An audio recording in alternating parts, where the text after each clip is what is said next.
We are standing next to the no smoking sign at the WHO headquarters and also next to a very busy street. So air pollution and tobacco smoking, two big risk factors for the disease we are going to talk about today, chronic obstructive pulmonary disease.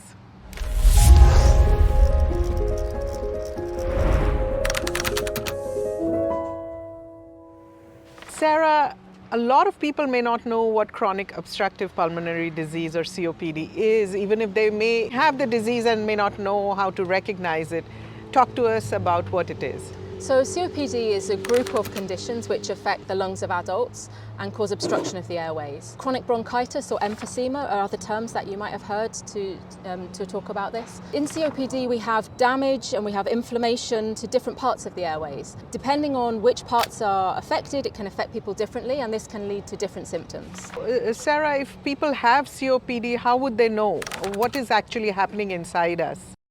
So the symptoms of COPD come on slowly and often become worse gradually. So someone might notice, for example, that they are having difficulty going about their normal daily life. Sometimes people notice first that they're having difficulty in walking, particularly going up a hill, or if they have to take the stairs, they may be becoming breathless. And as things progress, it might become that they then start to find it difficult to get dressed in the morning, for example, or to do their normal daily household chores.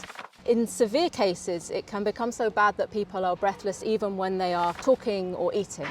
Sometimes symptoms can become suddenly worse as well. So this is called a flare-up or an exacerbation. And at that time, people would need to get additional medical treatment. Sometimes they even needed to be admitted to hospital for that. The exact symptoms depend on what is happening inside of the lungs. So if I have chronic bronchitis, then my airways are inflamed, they're swollen, there's mucus, and so if I have that, then I will be coughing. I'll be coughing up phlegm or mucus, and I might also be breathless. In emphysema, we find that at the end of the airways there are little air sacs, and these can become damaged, and then air collects in these air sacs, and it means that people can't breathe out fully, so their lungs are overinflated. They have this feeling of their lungs being full all of the time, and it creates a feeling of breathlessness. Other than smoking and air pollution, what are the causes of COPD? So there are lots of different things that can cause COPD. In the past, people really attributed COPD to smoking, and your risk of COPD increases with the more cigarettes that you smoke every day or the longer that you've smoked for. But we now know that there are other things too. So air pollution is one that you've mentioned. This could be indoor air pollution, so exposure through when people are cooking on biomass fuels, for example, like wood or charcoal inside an enclosed space, or outdoor air pollution from traffic or from industry, factories, these kind of things.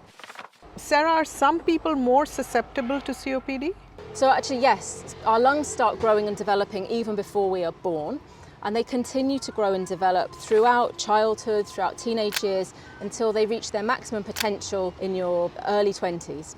If you're exposed to things during that period of lung growth and development that stop your lungs from growing and developing in this way, then this means that you never reach that full potential and you're at increased risk of COPD. If your mother smokes or is exposed to air pollution or tobacco smoke during pregnancy, if you're born very small or born early, if you have severe respiratory infections during childhood, all of these things impact on your lung growth and development and mean that you reach adulthood without having grown your lungs to their full size, if you like. So you're at more risk of developing COPD.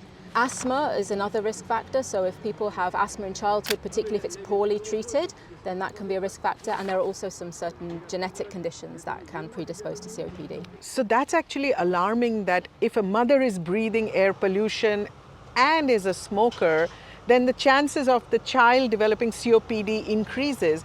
Especially alarming because 9 out of 10 people are breathing air that's unhealthy for them. Is there a treatment for COPD?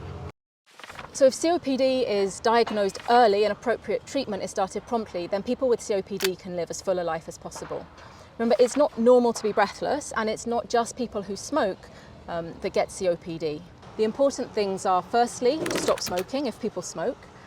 Secondly, to take regular exercise, and there are special programs called pulmonary rehabilitation for people with COPD to help strengthen their lungs. Thirdly, there are various inhaled treatments that are available which work on different ways inside the lungs that can be helpful. And lastly, it's very important to protect from infection. So if someone has COPD, it's really important that they get vaccinated against flu and COVID, for example, other respiratory infections. Thank you, Sarah. That was Science in 5 today. Until next time then, stay safe, stay healthy, and stick with science.